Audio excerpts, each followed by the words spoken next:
Hello and welcome everyone to another episode of What Are You Going to Do About It? Today I have one of my oldest friends here from New York City. He is the Emperor of Harlem. I don't care what anybody else says. We have a personal stylist to the stars, honey. Carlton Spence. Hey, Carlton, how are you today? Good afternoon, Lenita. I'm fine. It's great to be here. Thank you so much for doing this. I'm sure this conversation is going to be fun.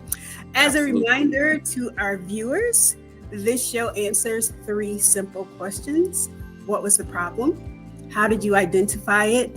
And what did you do about it? So first, Carlton, before we get into that, why don't you tell people a little bit about yourself? Okay, so thank you for the introduction, Lenita. I'm originally from Springfield, Massachusetts.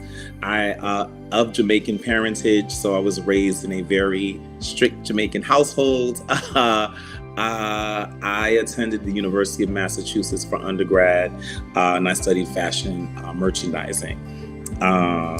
I moved to New York in May of 1995 to pursue a career in visual merchandising, and New York has been good to me. That's all. It's a blessing.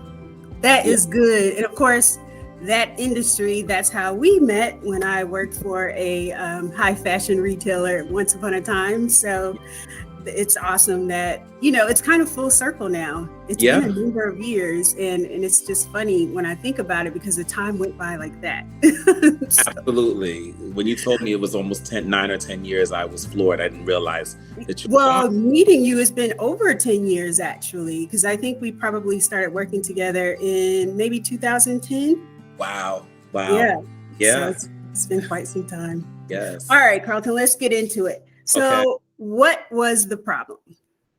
Okay, so mind you, I told you I moved to New York in May of 1995 to pursue a career in visual merchandising. So at the time, I was working for Banana Republic in Long Island, and I worked for 2 years, about 2.5 years, and I was recruited actually by Brooks Brothers.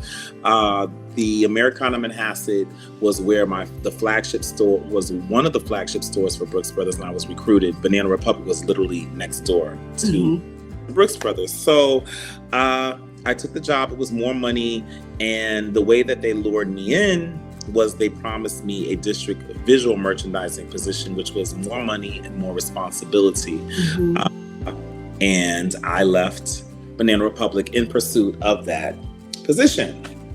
Well, 6 years later, with Brooks Brothers, overworked, frustrated, ready to go postal, literally. Think about this. I don't know if anyone out there has ever done visual merchandising, but I was literally doing the job of 2 or 3 people. And I was underpaid, grossly underpaid. I literally had 3 flagship stores and 3 B-level stores. So you can imagine Christmas time doing Christmas trim and all of that. I had just had it. So anyway, what made me the breaking point for me, I was promised this district visual merchandising position. I was on a conference call with the district visual manager, and it was 2 visual managers, myself and another gentleman who reported to her. And she goes, Carlton and Fernando, I won't forget his name. I don't know where he is now, but anyway, she goes, Carlton and Fernando, I have an announcement. We have a new district visual merchandiser. And my insides were on fire. I was seething, and I said to myself, you know what? I literally put the phone down on the cradle. And at that point I said, I have to get out of here. So let me interrupt you for just a second. So would you say the problem was like, it sounds like you were just kind of going through the motions, with the hopes of one day being promoted, but maybe there wasn't an awareness of how tired and overworked and undervalued you were. And then, this call was pretty much, oh my God, this is a problem. Yeah, that was the aha moment. It was like, I'm doing this work, right?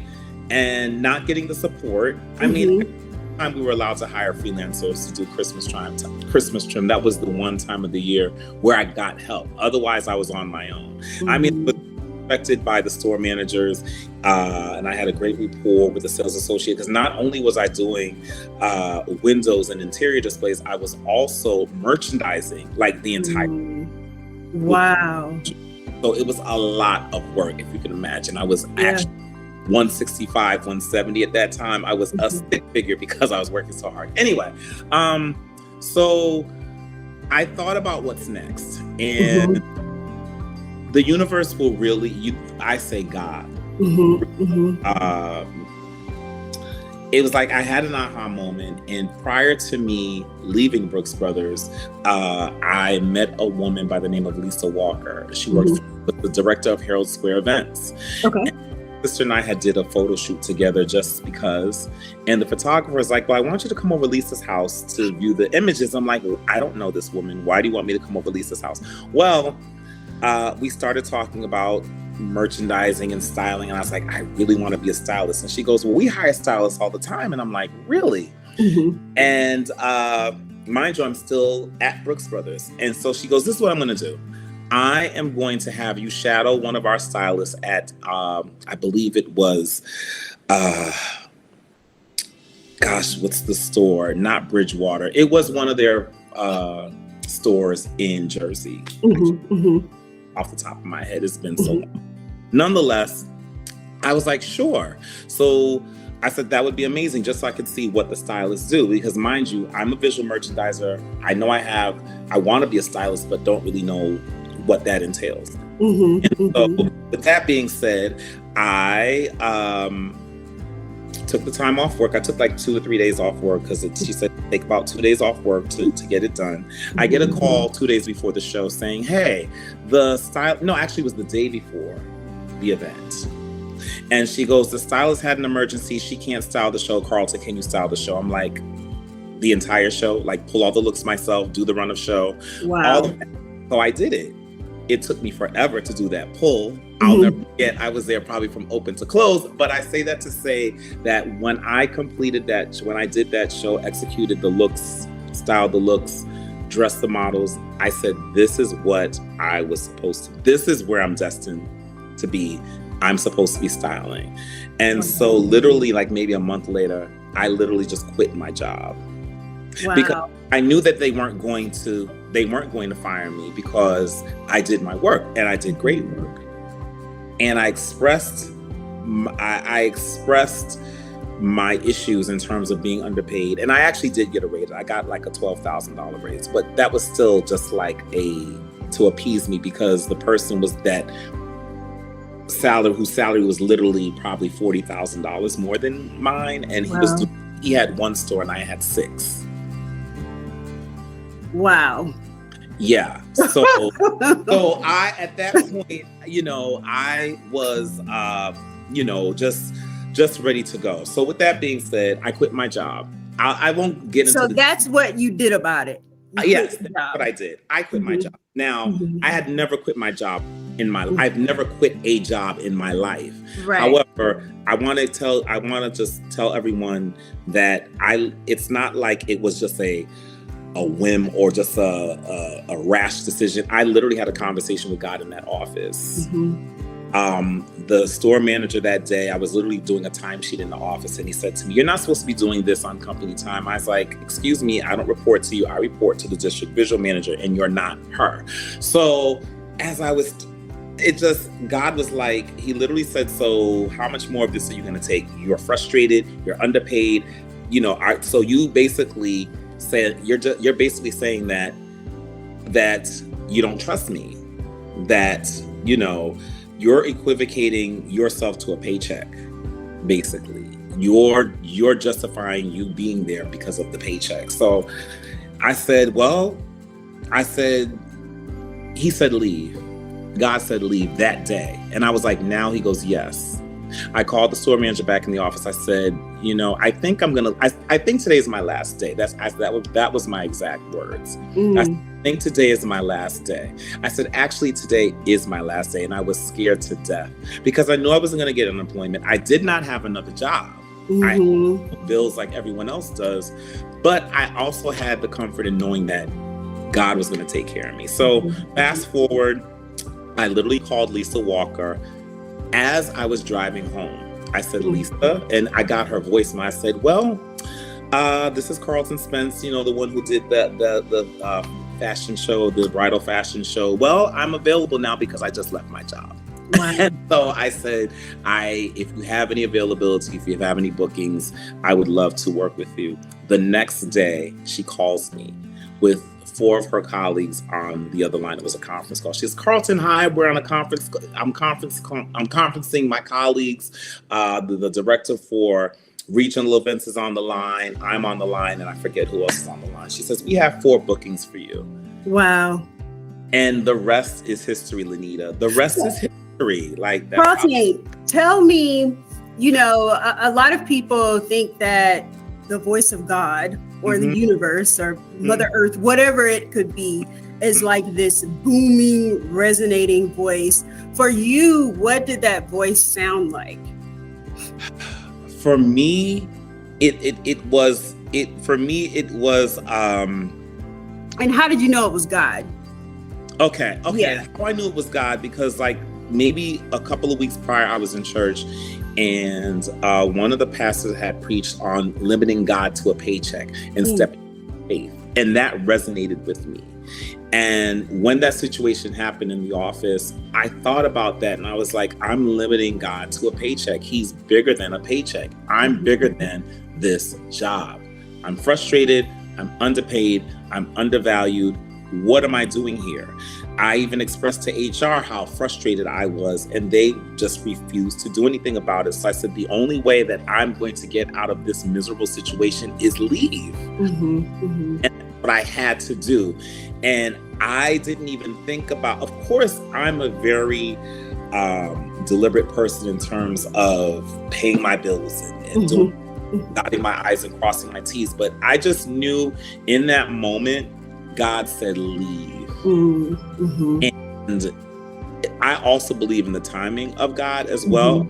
I believe right then and there because it wasn't going to get any better. And I just knew that I would figure it out. So you get these 4 opportunities.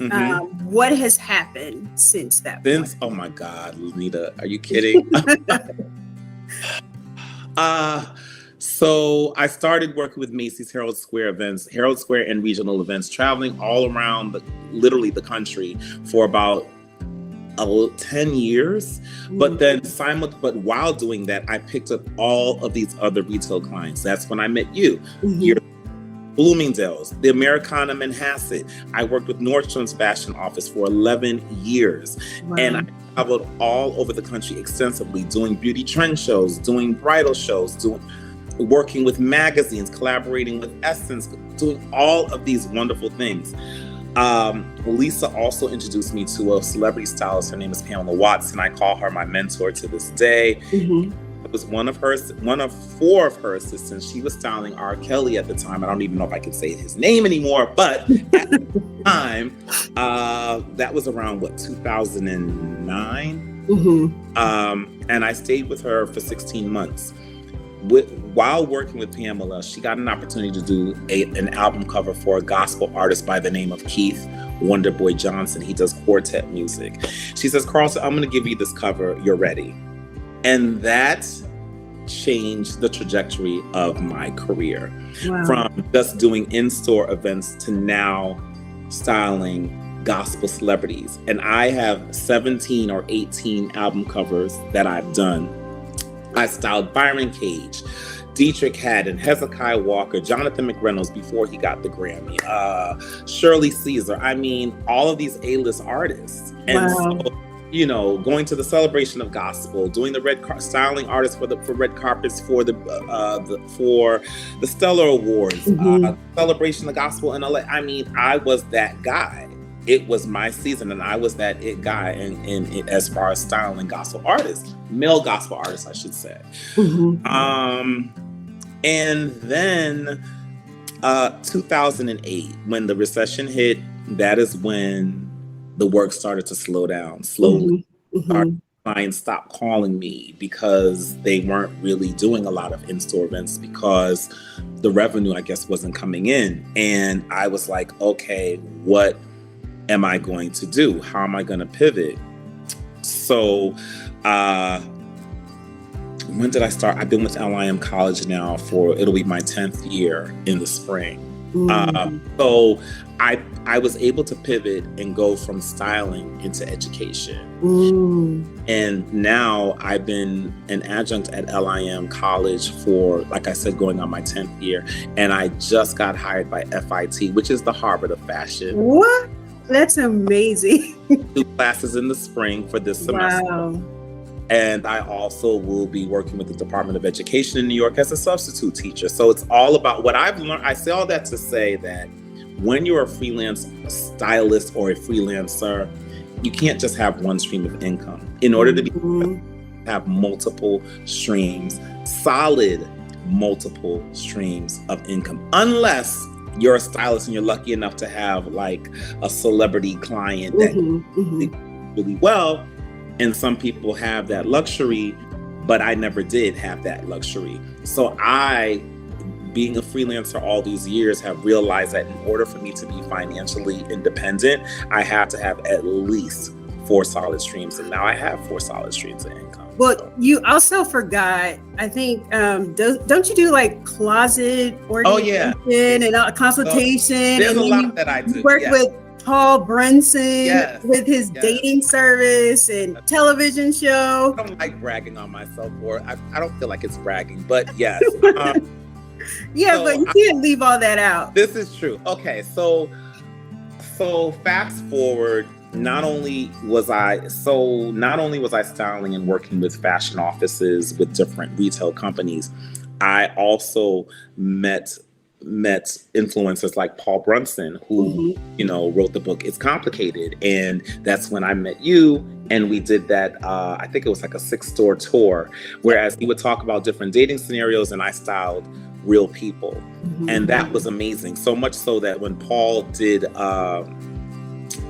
that, it was a pilot. He shot a pilot on ABC for Help, I Need Love. He actually pulled me in on that. Unfortunately, it didn't get picked up by the network, but I still had the exposure to ABC, which was amazing. Right. I also failed to mention that I'm my own brand. Like, you forget that when you're styling clients, you're creating brands for everyone else. And sometimes you forget about who, like, I had to ask myself during the pandemic, what is Style Evolution, and who am I? What's my brand? So I have been doing wardrobe consultations for like the past, oh my gosh, probably 15 years with private clients. And are we frozen? Oh, you're there. No. So you were just so still, I thought we were frozen. No. So I literally got a call probably about 15 years. No, longer than that. Her name was Lara Marcone. Hi, Lara. The reason why I know how long ago it was because I went to her 40th or I believe her 50th birthday party 2 years ago, and her son was 17, and I was like, holy crap, that means I met you 17. He was 2, so it was 15 years ago. Wow. That was my very first closet consultation. I actually she called me, she says, I was recommended to you, you lost your network connection. Uh-oh. I can still hear you. Okay, good. So, good, because I thought it was my internet has been acting up, but I'm sorry. So I got a call from her. She said she was recommended by someone she knew at a magazine. It was In Style, and like I mentioned before, working with Macy's, I had the opportunity to partner with a lot of different magazines to do in-store fashion events. And so when she asked me to do the wardrobe closet consultation, well, actually I called it a wardrobe closet consultation. I had to figure it out. I had never done it before, but I just logically thought the first thing you have to do is go through someone's closet. And that's exactly what I did. And I don't want to tell my whole process or my formula, but let's just say that has been very lucrative for me. And I'm still doing that today for clients. You mentioned your mentor, and I know that you offer yourself as a mentor to people as well. how important is it? Okay, having a mentor is extremely important. As a professor, I tell my styling students that you have to have a mentor, because a mentor will help you troubleshoot and navigate through the industry of your industry. It will help you navigate through the industry that you want to go into. Okay. Being a professional stylist, I have a lot of styling students who ask me, well, how do I get into styling? And I said, you have to have it. That's the very first thing I say, is like, you have to get a mentor. You have to find a stylist who's experienced, who will take you under their wing and show you, hands-on how it's done. Well, that's actually an assistant stylist, but that would be that role, or an intern. But I even have a mentor. I still as well. I feel you're never too old or never have too much experience to have a mentor. Again, that person's role is to encourage you, to help you troubleshoot through the industry of your choice, and also to help you avoid mistakes that you may make. That's very important. Mentor is instrumental in just helping you navigate to avoid making those mistakes. Does that make sense? Yeah. One thing I appreciate about you is I'll never forget, I introduced you to one of my friends who is also a stylist. And, I asked you, I said, he really needs a mentor. He's new to New York. Would you be open? And you were like, of course, like no problem at all. You jump right in. And a lot of times, especially in an industry like this or the entertainment industry, people are often intimidated and worried about somebody taking their place. So I just think it's really great that you wanted to reach back and help someone else and give someone an opportunity. Absolutely. I feel like I'm paying it forward. And I feel like that's exactly, I didn't realize it then, but I definitely realize it now, that as a professor, like I'm still in the industry. I still work in the industry. However, being a professor and writing recommendations for students to get into, for jobs and just passing my knowledge on to the next generation is just so important to pay it forward. I feel what's yours or what's meant to be yours is for you. Right. And made for you. That's why I've never been intimidated by that in terms of connecting people, or, you don't have all these resources just to keep it like this. You have resources to open it up to share with people. Right. That's essentially how I got the job at FIT. It happened that quick. Like I literally, there was a class that was available. Someone told me about the class that's already working there. I reached out to someone who just got hired, and then I called someone who works there, and they were able to put in a good word for me. And I literally got the interview literally an hour after I spoke to that person. I got an email for a Google Meet interview the next morning. Wow. How quickly. And I got hired in 15 minutes. Wow. That's amazing. Thank you. So the importance of mentorship, I can't stress the importance of that. It's really important. And what people have the advantage of now is social media. You can actually DM someone and say, hey, I would love to have coffee with you, or I would love to, pick your brain. And particularly if you're a student, professionals love when students reach out to them if they have to do it. You understand? So if there are any students out there that are listening, that's my advice to you. Don't be afraid to ask, because you have not because you ask not. Right.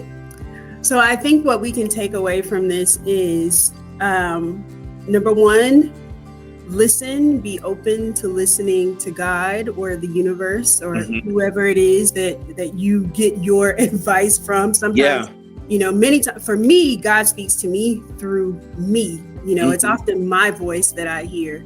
Okay. And I know that's God speaking directly to me. Right. So listen to that voice, be willing to bet on yourself, choose yourself. That part. Yes. Yes. And also don't be afraid to ask for help. Absolutely. Yes. Absolutely. So that's what I'm getting from you. Yeah. I would say that's about right. And also building relationships. This is what I also want to mention. I've always been pretty much a one-man show. I mean, I would hire assistants when I had jobs, when I had the budget too. But for the most part, I executed a lot of my styling jobs alone. Doing the pulls, styling the artist on set, doing the returns by myself. And someone told me, do not be afraid to ask for help. That's not a sign of weakness. That's a sign of strength, actually. Yep.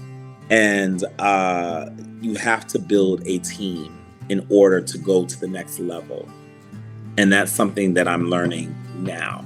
Yeah. I don't know what that next quite looks like yet, but I know that education is not the end for me. I believe getting into FIT or teaching the FIT is going to be a conduit to that next level, whatever that next level is. Awesome. Yeah. Well, Carlton, why don't you tell everyone how to follow you, contact you for your services, all of the above. Okay. All right. Well, I have a website, which is carltonspencestyle.com. That's CarltonSpence style.com. Also, I am on Instagram, basically at Carlton Spence. I'm also on Facebook at Carlton Spence, and I'm on LinkedIn at Carlton Spence. Awesome. Thank you so much for joining us today. I appreciate you telling your story. I'm sure that a lot of people will be inspired by this, and they're learning a lot through each one of these episodes. I think people are just, taking in what they can and using that to get to the next level in their lives and in their careers. Awesome. So I thank you for being a part of this journey. You're welcome. Anything for you. Awesome. All right. Thank you guys for watching another episode of What Are You Going to Do About It? Again, thank you, Carlton. Thank you, guys. Be on the lookout. We'll have more great people in the future, just like Carlton here. So again, thank you. See you next time. Bye. Bye, darling.